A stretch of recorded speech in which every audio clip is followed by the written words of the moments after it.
बलांगीर जिले में प्रथम थर पर आयोजन होइछि माराथन दौड़।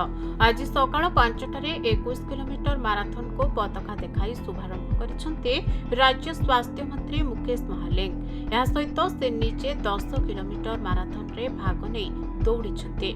आज माराथन रे गांधी स्टेडियम रे 21 किलोमीटर, 10 किलोमीटर और 5 किलोमीटर एभली तीनोटी वर्ग रे माराथन दौड़ होइछि। एथिरे दौड़राणी दुती चांद जोगदे खेलाड़ी मानक उत्साहित करिसेंते।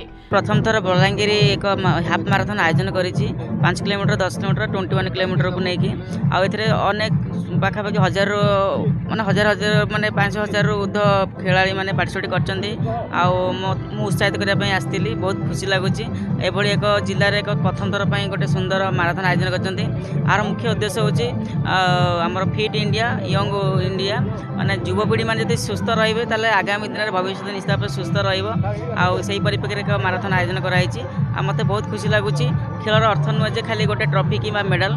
खेलर अर्थ होछि गोटे शृंखलित समाज एवं सुसंपर्क।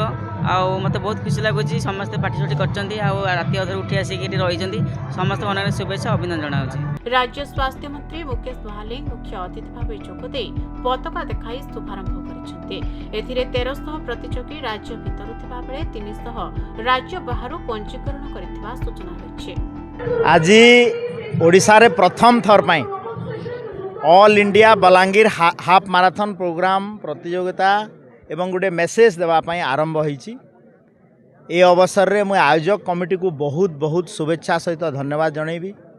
एवं ये कार्यक्रम रो मुख्य उद्देश्य है जे आम 5 किलोमीटर, 10 किलोमीटर एवं 21 किलोमीटर गोटे लॉन्ग रन दौड़ार अच्छी। पूरा बलांगीर दौड़, पूरा भारत वर्ष दौड़, पूरा ओडिशा दौड़। एवं मुख्य उद्देश्य है जे आम fit India, young India movement पाई जो नारा भारत वर्ष यशस्वी प्रधानमंत्री नरेंद्र मोदी जी नेतृत्व में भारत वर्ष विश्वगुरु हो एवं विकसित Bharat by 2047 in all the field सबू क्षेत्र रे आगु को जाओ यही मेसेज देवाई कार्यक्रम होईछि।